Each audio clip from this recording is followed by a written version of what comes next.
Merhaba, yeni videomuza hoş geldiniz. Bugün geniş kapsamlı para kazanma yöntemi olan Google servislerinden Google AdSense hakkındaki bilgiler vereceğim. Ayrıca iyi mi bir hesapla nerelerden ne kadar para kazanabileceğinizi anlatacağım.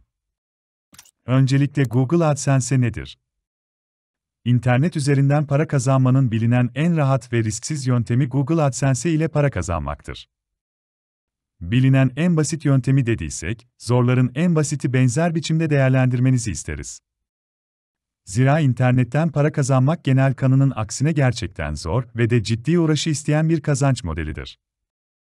Öncelikle basit olmayan ama başarıya ulaşmış olabilirseniz aklınızın alamayacağı rakamlara ulaşabileceğiniz ustalaşmış bir işe adım attığınızı bilmeniz gerekli.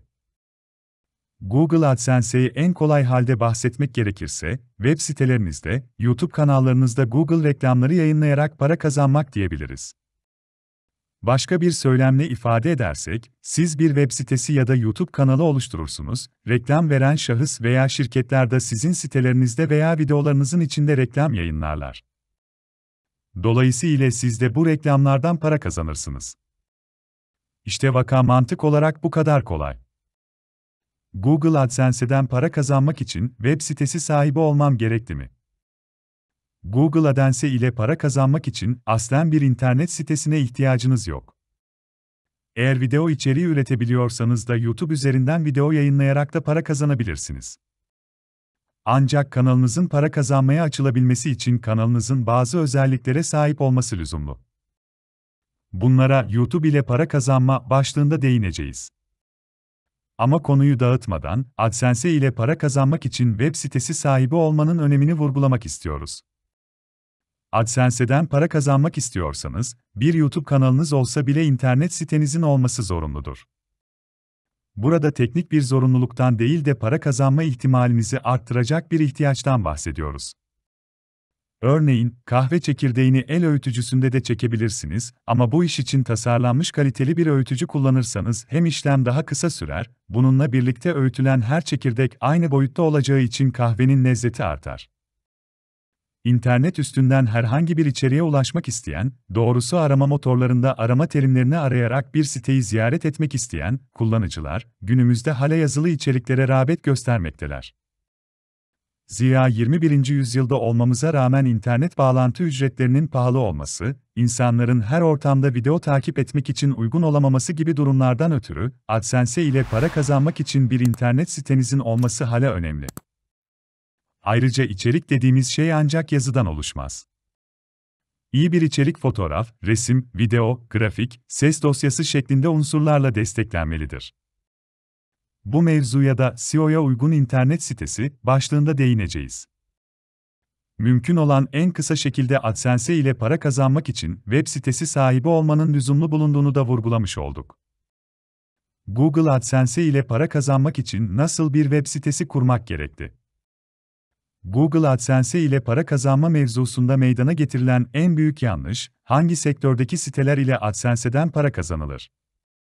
Sorusuna yanıt aramaktır. Genelde webmasterlar asla ilgileri olmayan konularda, salt oldukça para kazanmak uğruna site oluştururlar, netice olarak da hüsrana uğrarlar.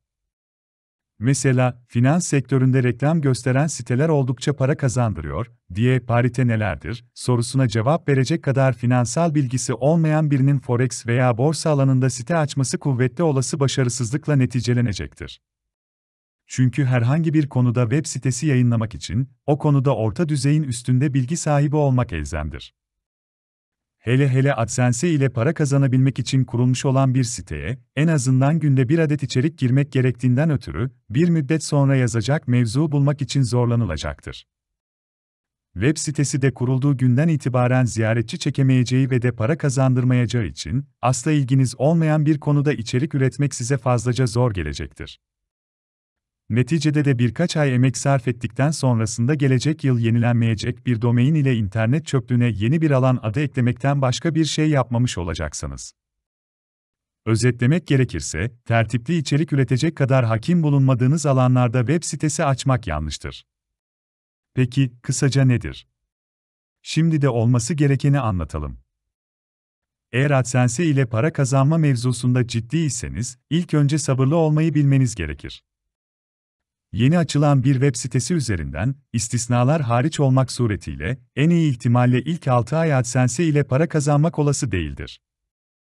Bu da demek oluyor ki sebat etmeyi bilemezseniz, AdSense ile para kazanamazsınız.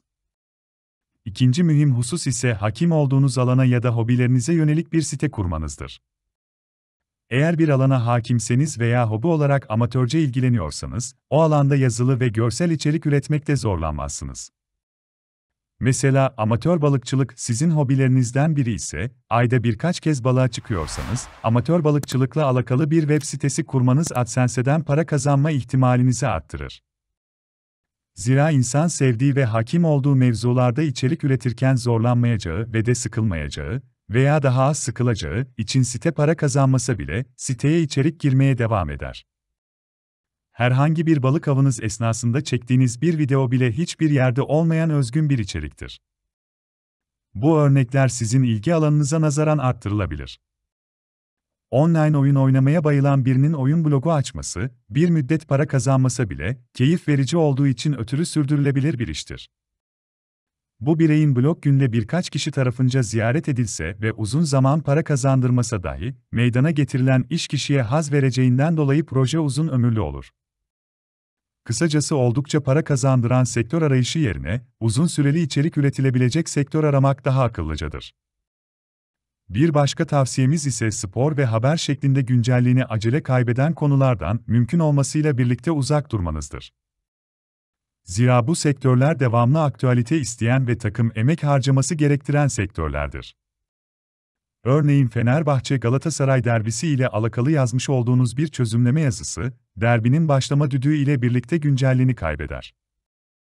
Ya da borsanın o günkü durumu ile alakalı yayınladığınız haberin ertesi gün bir hükmü yoktur. Dolayısıyla oluşturduğunuz sitedeki yazılar uzun süre güncelliğini korumalıdır. Amatör balıkçılık sitesi örneğine geri dönmek gerekirse, bundan 30 sene önce de çapari ile balık tutma teknikleri aynıydı, tahminen önümüzdeki 30 yılda değişmeyecektir. Ya da çikolatalı kek yapma tarifi oldukça uzun yıllar aynılığını koruyacaktır. Ayrıca spor ve haber gibi sektörlerde, kullanıcılar marka olmuş internet sitelerini tercih etme eğilimindedir. Özellikle tek başınıza çalışacaksanız, haber ajanslarına telif tutarı ödeyecek bir bütçeniz de yoksa bu sektörlere girmemenizi öneririz.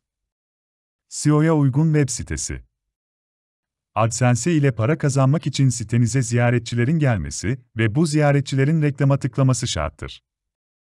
Ziyaretçiler aradıkları bilgiye ulaşabilmek için de Google gibi arama motorlarında ulaşmak istediği bilgiye dair arama terimlerini yazarlar ve listelenen sitelere giderler. Dolayısıyla sitenizi arama motorlarının listeleyeceği halde optimize etmeniz doğrusu SEO, Search Engine Optimizasyon yapmanız şarttır. SEO, iç SEO, on-page SEO ve dış SEO, off-page SEO olarak ikiye ayırmak mümkündür. Dış SEO ile kasıt, sitenizin internet üzerinde öneri edilmesidir. Sitenizdeki bir içeriğin sosyal medyada paylaşılması, başka bir internet sitenizden sitenize link verilerek bir mevzudan bahsedilmesi şeklinde hususların hepsi dış SEO işlemidir. Dış SEO yaparken dikkat edilen en önemli husus doğal hareket etmektir. Unutmamak icap eder ki manipüle edilmeye çalışılan arama motorları, sadece marka değerleri milyarlarca USD ile ölçülen teknoloji firmalarıdır. En rahat departmanında onlarca yazılım mühendisi çalıştıran bir teknoloji firmasını, masanızın üstünde duran birkaç bin liralık bilgisayarla uzun zaman manipüle etmek oldukça zor, hatta imkansızdır. Bu sebeple yapılan tüm dış SEO çalışmaları %100 doğal ve organik gözükmelidir. İç SEO ile kastedilen ise sitenizin kullanıcıya görünen yüzüdür. İngilizlerin user-friendly dedikleri kullanıcı dostu bir internet sitesi yapmak, bununla beraber iç SEO'nun temelidir. Peki kullanıcı dostu bir internet sitesinin içeriği iyi mi olur? Şimdi bu soruya cevap bulalım. Kullanıcı dostu bir web sitesinde, ziyaretçi arama motorundan sitenize geldiği sayfada aramış olduğu içeriği bulur. Bulduğu içeriği de okuyacak kadar sitede zaman geçirir. Aynı zamanda pop-up benzer biçimde lüzumsuz reklamlarla sitede gezinmesini zorlaştıracak bir unsur ile karşılaşmaz. Kullanıcı dostu bir internet sitede, ziyaretçi aradığı malumat ile alakalı yan bilgileri de kolayca bulur. Örneğin, yazınızda site içi bir link vererek başka bir sayfaya atıfta bulunduysanız, o sayfadaki bilgiler de kullanıcının ilgisini çekecek nitelikte olmalıdır.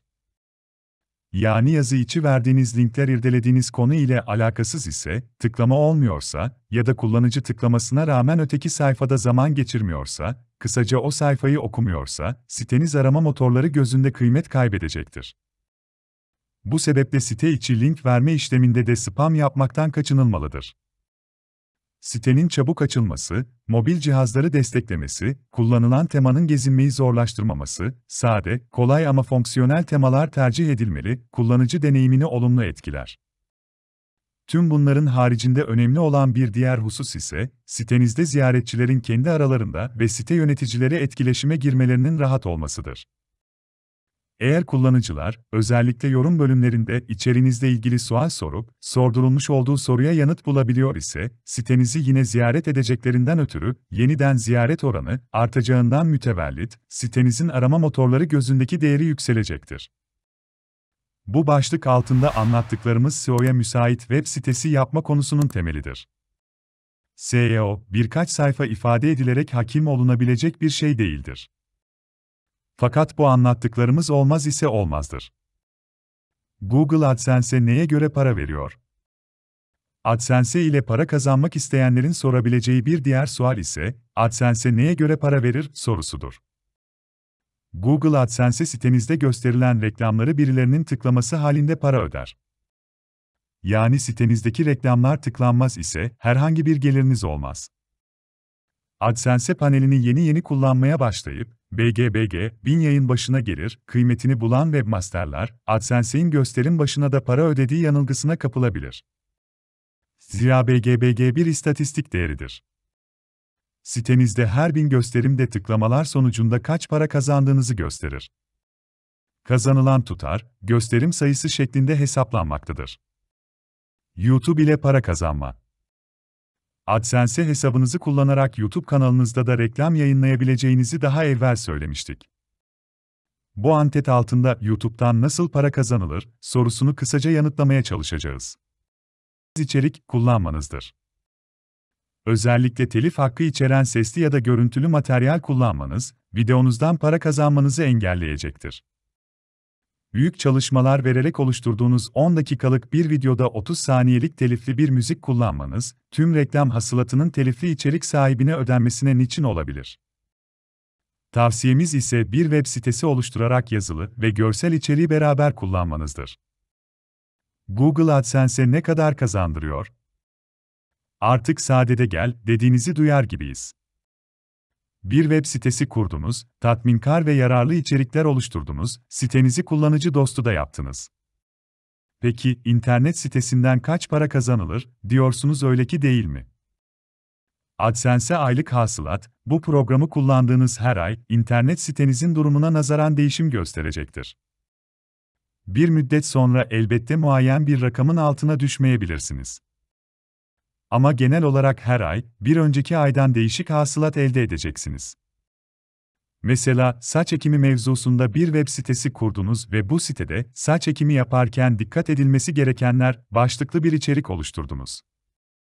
O ayda şansınıza majör kanalların ana haber bültenlerinde ardı ardına saç ekim haberleri çıktı veya oldukça meşhur birisinin saç ekimi yaptırdığı gündem oldu. Dolayısıyla internette saç ekimi hakkındaki aramalar artacağından, sizin de pastadan aldığınız payın artması söz mevzusu olabilir. Bu başlık altında akla gelebilecek bir öteki sual ise, Google AdSense tıklama başına ne kadar veriyor, şeklindedir. Öncelikle belirtmemiz gerekir ki, Türkiye AdSense gelirleri, Avrupa ve ABD'ye nazaran daha düşük. Bunun nedeni hem kur farkı, bununla birlikte devletimizde internet reklamlarının henüz istenilen rağbette olmamasıdır. Önce kur farkı olayını reel bir örnekle açıklayalım. Koli siparişi, kelimesinde reklam gösteren bir reklam veren, Türkiye'de Türkçe olarak hizmet veren bir internet sitesinde reklam yayınlanmak için tıklama başı 1 ila 2 TL arası bir karşılık öderken, İngiltere'de İngilizce olarak hizmet veren bir internet sitesinde reklam yayınlamak için 1 ila 2 pound, yani 6 ila 12 TL arası tıklama başı karşılık öder. Paralarının ve alım güçlerinin bizden yüksek olması sebebiyle İngiltere'de İngilizce site gösteren webmaster daha oldukça kazanır. İnternet reklamlarına olan rağbetin hemen hemen istenilen ölçüde olmaması ise bir başka dezavantajdır. Zira Google reklamları borsa gibidir. Google tarafından herhangi bir tık başı maliyet önerilmez. Reklam verenler, hangi kelime için ne kadar ödeme yapacaklarını kendileri belirlerler. Örneğin, koli siparişi kelimesinde reklam vermek için hepimiz bir teklifte bulunur. Google'da en yüksek tekliften başlayarak reklamları göstermeye adım atar. Reklam gösteriminde rakiplerinin önüne geçmek isteyenler, hedef kelimede rakiplerinden daha fazla tıklama başı maliyet önerir. Yani aslına bakarsak bir açık arttırma söz konusudur. Reklam veren sayısı arttıkça rekabette artacağından ötürü, ileriki yıllarda Türk webmasterların kazançları da iyileşecektir. Google AdSense'e reklamı gösteren webmasterlar, reklam veren tarafından ödenen paranın %68'ini alırlar. %32'lik kısmı ise Google'a kalır. Tabi burada vergi tarafını da incelemeniz gerekmektedir. Videoların devamı için kanalımıza abone olup bildirimleri açmayı unutmayın. Yeni videolarda buluşmak üzere, kendinize iyi bakın.